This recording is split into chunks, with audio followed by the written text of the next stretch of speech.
To kick off our interview series, I'd like to introduce you to Joe Griffin, Managing Director of iAcquire. For 12 years, Joe has been an innovator in search. He held executive positions at iCrossing and was a co-founder and president of Web.com Search Agency.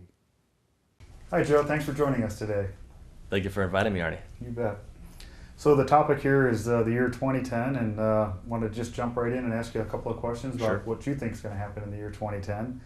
So what are your predictions regarding the search industry? Sure. Well, there's a few things that are happening in 2010. I think one of the big things to note is the consolidation of Yahoo and Bing, which really takes a big sector of that landscape out and consolidates it down to two search engines. And I think in some ways that makes it a lot easier for search engine marketers to manage paid search campaigns and natural search campaigns. And I think it's overall a good thing. I'm a little sorry to see Yahoo give up on their search technology. I think that they had something, and obviously they let Microsoft come in there. But overall, I think it's a good move for the search industry.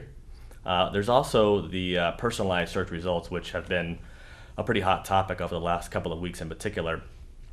Personalized search is primarily driven based off two metrics, which are click-through from search results and geographic specific search results. And I think overall, I think it's a good thing for the industry. I believe a lot of people that are in the SEO industry in particular have some concerns about personalized search, but I think as long as Google doesn't become too overarching in the way that they analyze personalized search, it's a good thing overall for the industry. And I think more than anything else, probably geographically speaking, it's great. And type of keyword in like pizza as an example, and of course previously you had the Google local results coming up, and then the natural results, and obviously universal search. Well, now they're starting to incorporate local pizza shops in the natural results, and they're going to continue to do that.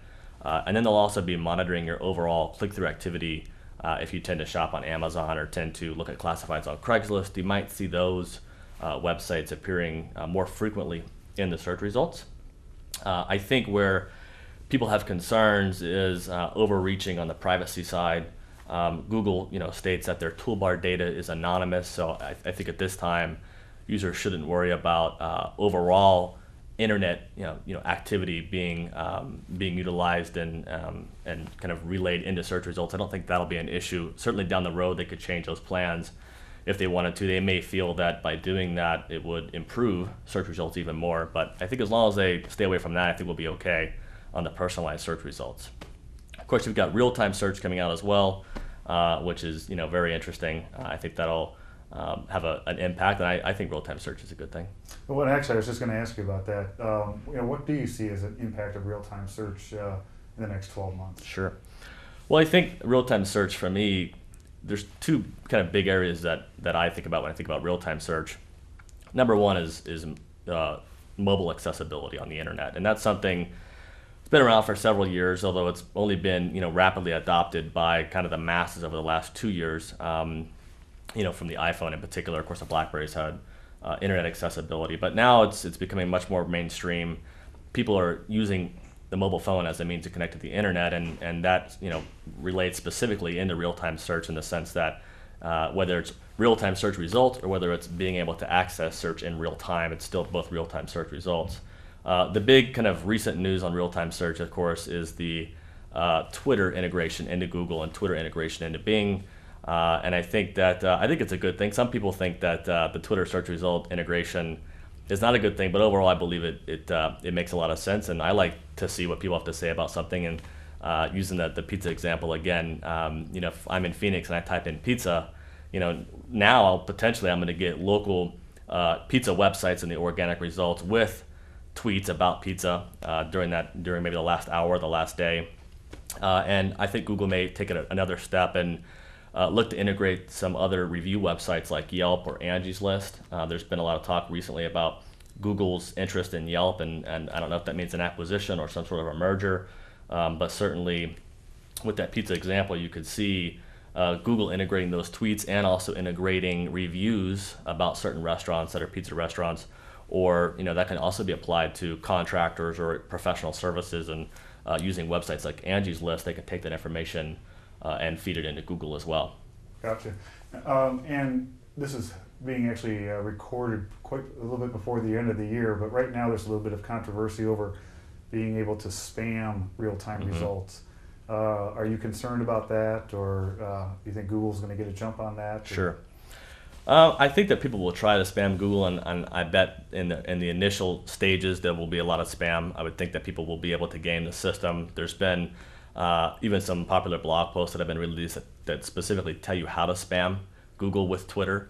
That said, I think that they'll find some interesting ways to get around it. They'll probably look to establish a base of authority tweeters, if you will, whom they may kind of piggyback off of those followers. And just like they've been able to establish authority for the web, they'll be able to establish authority on Twitter.